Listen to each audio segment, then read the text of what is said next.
discuss those questions you had, and then. Well, I have another question actually too. Oh, great! That's been really on my mind heavily actually this past month or even more, but finally got a grips with what is it I'm, wondering about, or what the, and it's about other religions. Okay, I'm going to go off camera just for a minute. Hold on 1 second. I have to do something. No worries.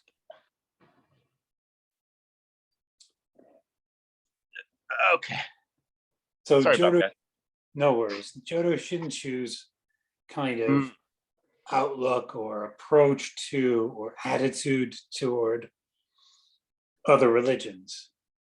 On the one hand, you have where, you have the Dharma masters saying that the founders of other religions, may very well have been bodhisattvas or Buddhas, and what people think of as other spiritual entities are Buddhas and bodhisattvas in disguise in other religions, So that's on the one hand, you have that, so it's very, that's kind of, to me, that's kind of suggests, even though they differ, there's a skill and means going on there of the Buddhas and bodhisattvas, and so there's a place for that in the world, kind of thing, a kind of tolerance, or a kind of, let that be what it is, kind of thing. But on the other hand, you have lots of things about, and the 95 non-Buddhist ways pollute the world, and, yes. So I just had this, what is and that kind of fits with the Bombu and daily, kind of format too, is, how are we as Jodo Shinshu, or how are Jodo Shinshu Buddhists meant to approach other religions or people of other religions, or discussions in religions? Because that's another aspect you've got, where I think there's instructions about don't debate. There's certain things you're not supposed to really discuss. Don't discuss these things with people that are not Jodo Shinshu, basically. You're not meant to even discuss the teachings. Do you see what I mean? Well, that was probably, you're thinking of Rinyo Shonin says, don't talk about the Dharma to people at the crossroads and so on. And part of that was the historical context. It was a very volatile era in Japanese history, where there was a lot of religious tensions between followers of Jodo Shinshu and other sects like Nichiren's, Buddhist tradition sects. And, people were fighting all the time. So Rinyo was giving a, strategic advice to avoid conflict by not, saying, well, I'm a follower of Shinran loudly from the, from the rooftops. But so that would be the sort of the historical context for that. Okay. So that was more because of what was going on at the times, more of the Jodo's gone wild. In a different way. Yeah. Well, and today we have a much, we have religious tolerance is kind of taken for granted, especially in Japan, a very tolerant country religiously. So there's always dialogue, and there's no problem with discussing Jodo Shinshu to a non-Jodo Shinshu audience. You just want to communicate what it is that we believe, and people can benefit from that. So there's no rule about that per se, Gotcha. I do think something you brought up that's interesting is the verse, or I think it's from Shantao, about the 95 non-Buddhist ways defile the world is very, famous verse. Yes. And I do think that Shinron in Kogyo Shinsho, he quotes a Chinese author who's discussing Taoism and Confucianism, and he says good things about Confucius, and Lao Tzu, but he also says that they only came up to here, whereas the Buddhist teaching was complete. They only got to, a certain distance, but they couldn't go the whole way. They were like, but he's not entirely discounting Confucianism and Taoism, but in the light of Shakyamuni's enlightenment, and the interesting thing is that Confucius never claimed to be enlightened. He never said to his followers that I have attained some sort of special enlightenment or anything. And that's true. He wasn't. I think the Taoist masters don't either. They didn't claim to be more, right. One with the Tao. They had the goal. They had certain goals and things, but I don't know of any that actually, claimed I have become the way. Maybe there's some. Maybe there's anyway. Yeah, and so that's the sort of historical context there. But it is true that there are passages in Buddhist scriptures, as we've discussed previously, that do sort of suggest that the founders or the important spiritual figures in other religions may well be, bodhisattvas or sort of Buddhas in disguise, leading other people of other backgrounds to the truth. And if you think about it, that makes sense, because a lot of the essential teachings in a lot of the great world religions are very much similar. I mean, don't hurt people, don't do to others as you would like to be done to, and so on. These are all common themes throughout the truly, great world religions. And so, if there's like a secret, sort of a bodhisattva group that's behind all of these, wouldn't be too surprising. Now, I mean, as I don't think we can make any definitive statements on this stuff. I mean, I do think it's kind of a speculation, but we also don't have to use, like some people do, the non-Buddhist ways versus like a sledgehammer to attack other religions and beat other people down. That's sort of abusing that passage, in my opinion. What Shinron in Jodo Shinshu, what he really talks about with regard to non-Buddhist ways is things like really like superstitions and kind of not like true religion, but things like praying for rain and like divination and more like harmful ideas or practices regarding spirits and stuff like that is what Shinron really prescribes in Kogyo Shinshu, the last chapter of Kogyo Shinshu. And so nowadays, Jodo Shinshu teachers don't typically wouldn't, for example, like say that a great religion like Christianity or Hinduism or Islam or what have you is a defiling the world, like a non-Buddhist ways sense.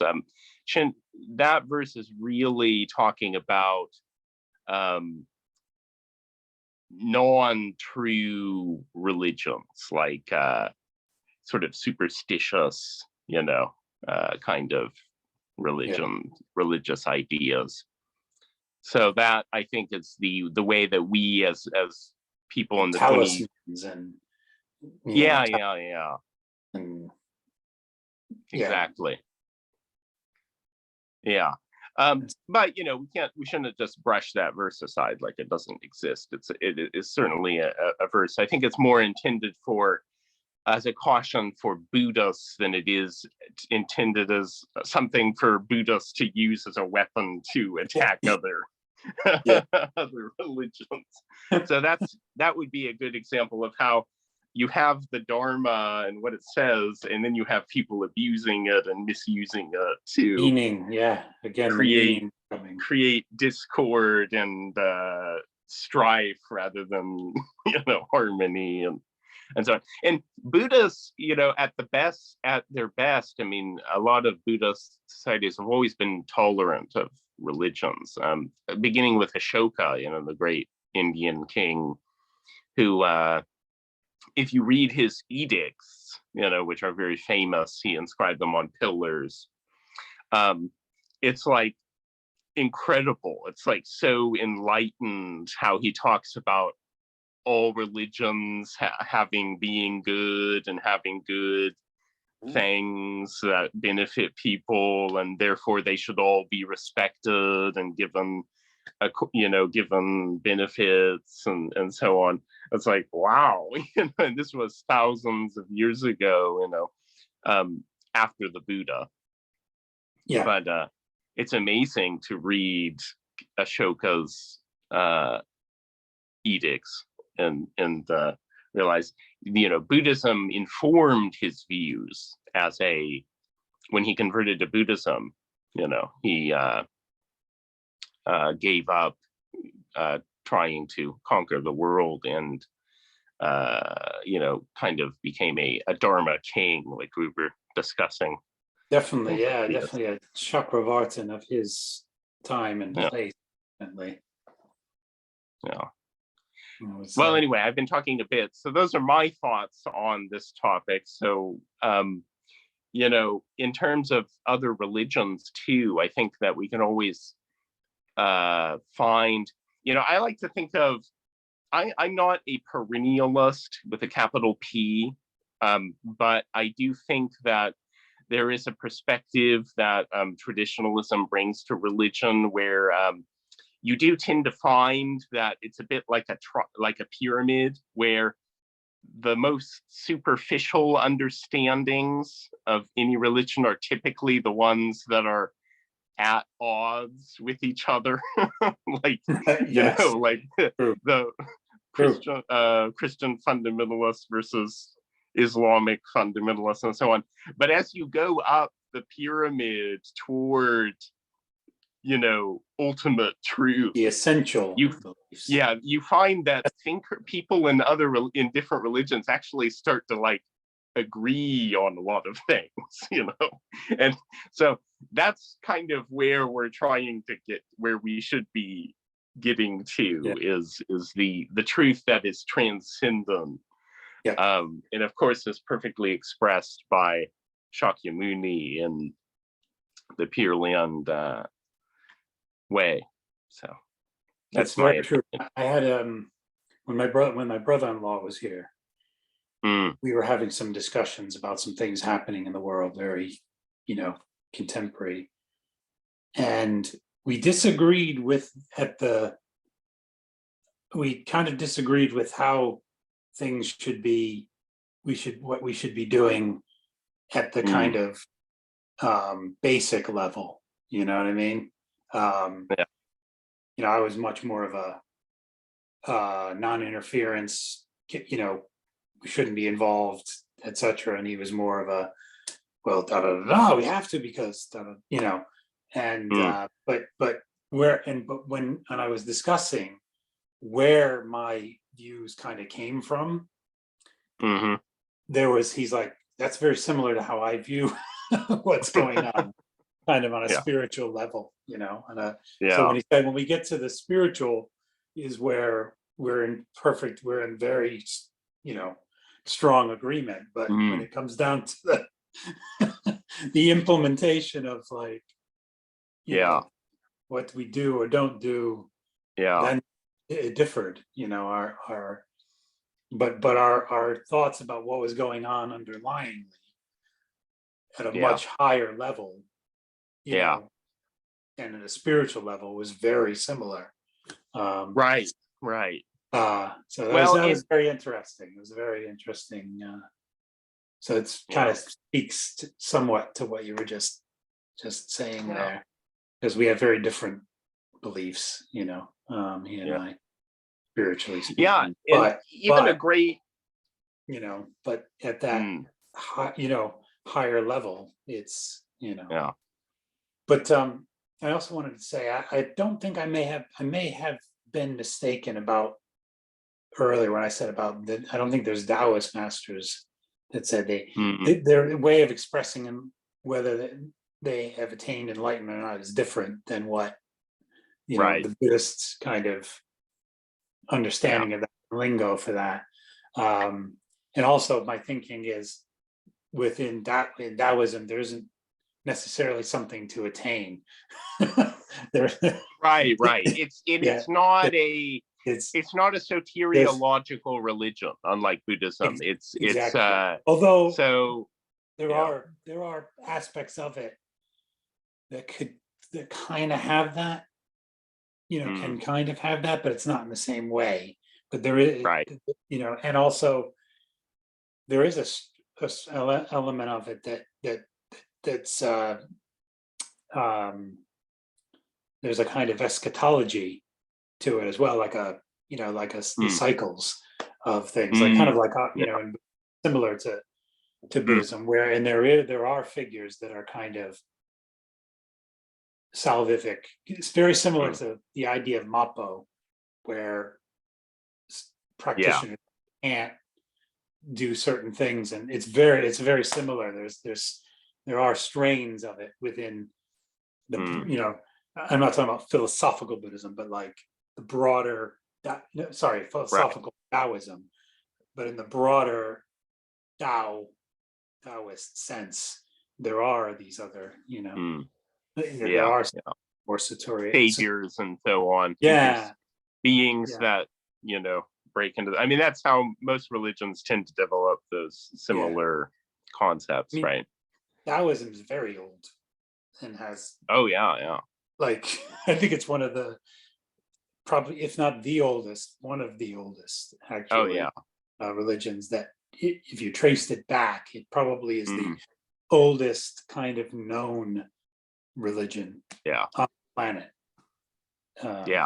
Anyway. Certainly up there with like Vedic Hinduism. And similar in China with their monotheism is one of the oldest forms of monotheism. If you back, it's one of the oldest on the planet, bar none. Which is interesting. I wanted to comment, like one example is, unfortunately, when some people nowadays think of Islam, they think of, problems in the Middle East or, terrorism and things like that. But Rumi, a good example would be like Rumi, who, as you, I'm sure, know, is a Islamic Persian cleric and poet. And he was deeply deeply religious and orthodox Muslim. Some people think he was like a hippie because his poems are so popular, but no, he was totally a Muslim. But one of his famous verses is about come just as exactly as you are. It doesn't matter if you've broken your vows 1,000 times. Just come. And he says, ours is not a caravan of despair. And he's talking about religion. He's talking about, the hope that religion offers people. And those are beautiful words. I mean, that is something that we can all agree with and aspire to. So, you have a high, someone who's clearly on a high spiritual level and has a high understanding. Let's call it a high understanding of Islam. That sounds very similar to, something that a Buddhist would say, or Yeah. Shakyamuni would say. So, so there are commonalities, and I think it's always better to point out the good points in the look for the good in other faiths and religions, and sort of lead people to that, rather than bashing and tearing down. I think I am reminded of something else Renyo said, that our scriptures in the hands of a person without a true understanding, or without faith, is like a sharp sword in the hands of a little boy. It becomes a danger to oneself and to others. Yeah, no, I definitely, yeah. There's a lot that's just in Jodo Shinshu that you could just apply to so many, just in general, apply to just religion in general. Certain things in the hands of toddlers, are very dangerous. And I think that when we're talking about the true religion of the primal vow, that for us is all obviously clearly and totally explained in Kyokyo Shinsho and in the Pure Land Sutras. And so that's all we need, because we have it right there. But we can also detect the workings of the vow in obviously other Buddhist traditions, and also even non-Buddhist traditions. So I think you actually become more open, or more detecting or open to that, as you go deeper into Jodo Shinshu, rather than the reverse. A sign that someone maybe has a wrong interpretation would be if they somehow became more intolerant, militarily against other religions. Yeah, because Shinran was never like that. What did you say?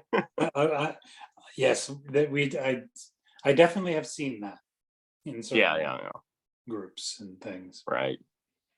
And also, Nagarjuna cautions that we shouldn't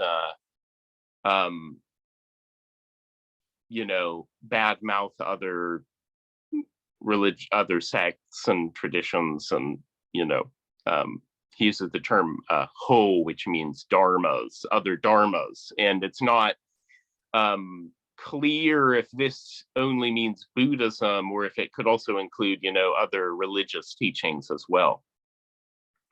I think it's possible it could mean both, but I would have to get an expert opinion on that.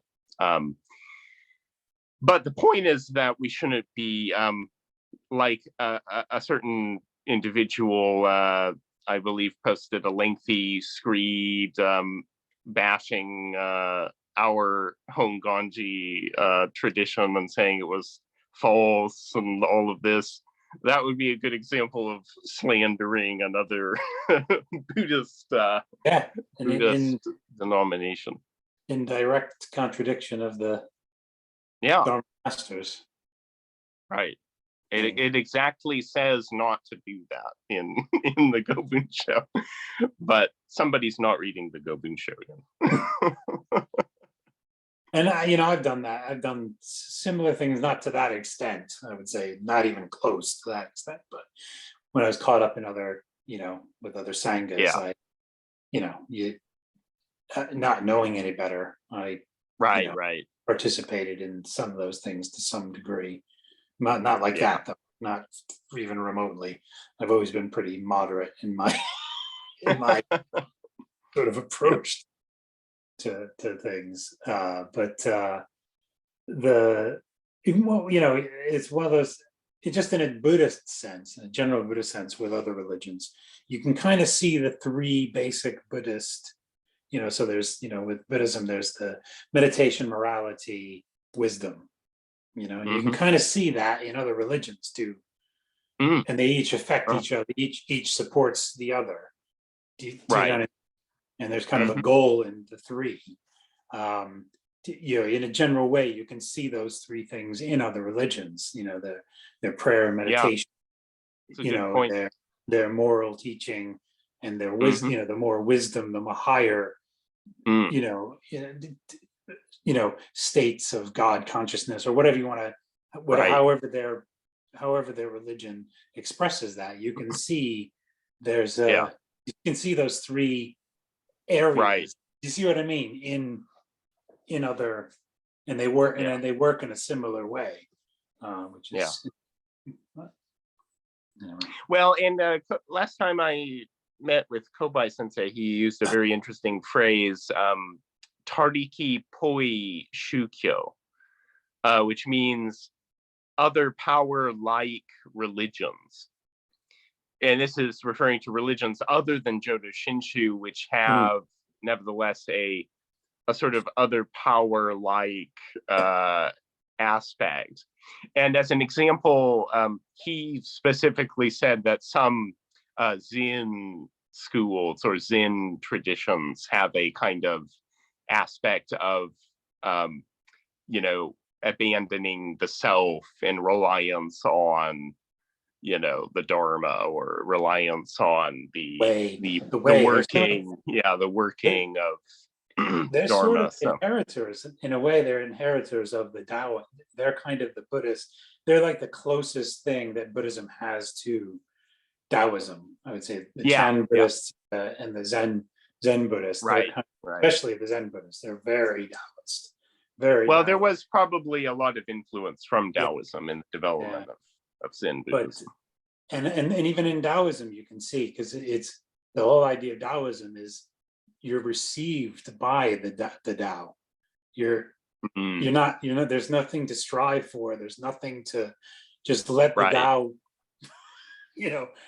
receive you. It's a similar. There's there's a definite. You can see this. Yeah. You can see that in it. Once you see it, it's Yeah, exactly. And there's elements even of Christianity, I suppose. I know we don't like to draw too many parallels, because when you start using Christian lingo to describe, it's not good. When you start trying to use Christian lingo to describe Jodo Shinshu stuff, or can be misleading, communicate Jodo Shinshu teachings, or etc., it's not good. It goes wrong. But there are definite elements, the salvific elements in there of, kind of the idea of grace. The idea of grace is not, there's it's nothing you can earn. It's not, it's freely given. There's things you got to do to maintain things, and, but anyway, you can see that there. You can see the sort of. There are similarities, but also, of course, important differences. This is one reason why we should never. I'm very much against the idea of just kind of mashing all everything's all the same into one, like what's his name? There's a famous Buddhist teacher that does that. That's a bit of a, he says, well, I love fruit salad. Why not make a fruit salad? Because they were Thich Nhat Hanh. One time he was at somewhere, and one of the other, at some World Buddhist conference or something, and he said, we're not here to create a fruit salad. Kind of like what we're saying is, we don't really mix it. We don't mix and match everything. We don't say everything's the same. We appreciate the differences, but we also look for similarities. But we're not here to try things the same. You know what exactly. I mean? And so what? Why not? I love fruit salad. Fruit salad tastes great. In a very Thich Nhat Hanh way, flipping. Anyway. Anyway, so that's funny. But, it is. So anyway, I can't remember. I don't know if I got that exactly right, but it was something I was reading in, again, Tricycle magazine, back in the day, in the 90s. So definitely, we shouldn't. I don't think you should do that with any religions. That try to say that they're all right. the same. That whole, you Yeah. know, It's an that's oversimplification that ends up stripping the religion of what makes it special and unique and a contribution to religious thought generally, right? It's like if we just and go the around culture pretending and history, and culture, yeah, and all of that. Yeah. you know, yeah. So, I was reminded too on the question of the Jodo Shinshu divides disciples of Shakyamuni into three categories. And that is true disciples, which are followers of the primal vow. Provisional disciples, which are the followers of self-power and path sages' provisional teachings. And then false disciples, which are followers of non-Buddhist paths. But Reverend Jerome Decour, in his recent book, which is a great book about Jodo Shinshu and Shinran, he points out, which I thought is interesting, and I thought, I never thought of it that way. He says that the followers of non-Buddhist paths are termed false disciples, but then he notes, but disciples nonetheless. and so it makes it yeah, it's a fine distinction that's being made here with the language. Yeah. It's not, English maybe doesn't communicate what's being, because when we say someone is a false, it's only has a negative meaning, right? But it's actually, what's being said here is something a bit more subtle. It's not a total write-off. Yep. So you're still following, and that whatever that other non-Buddhist way that they're following could be a skillful means of a Buddha Bodhisattva work, and could lead them into a provision, another, just like the provisional, just like the provisionals, they're provisions made for them. This is just a different kind of, like a different kind of provision for the other. Now, I want to say like one me more who thing. have been like crazy super seekers, of super seekers, true seeker. I like that. Call me the seeker. Exactly. On the practical, because I think there's a practical side to your question too, is about interfaith dialogue and so on. And that's something that I think all religious traditions of goodwill, let's say, and all well-intentioned religions always engage in dialogue. I mean, always are. In Japan, I mentioned that not only within Jodo Shinshu, so we have the Jodo Shinshu organization of the 10 Jodo Shinshu schools, and they collaborate and communicate and do, like I mentioned, share Dharma talks and do all kinds of activities to promote Jodo Shinshu together. So that's denominational collaboration, dialogue. And then you go one step bigger, you have the Japan Buddhist Federation, which is not just Jodo Shinshu, but other, Zen, Nichiren, all the other Shingon, Tendai, and they collaborate at a bigger level on shared, all kinds of, charity works and collaborative activities. So, and dialogues and, panels and, all of that good stuff, right? So that's collaboration. And then you go bigger, you have, the World Buddhist federations and organizations where you have from different countries, you have Buddhists communicating. And that was through China. That was China that was spearheaded the world or Mm. Buddhist council, didn't they? Isn't that the? I think it was Thailand or Sri Lanka, maybe. Oh, okay.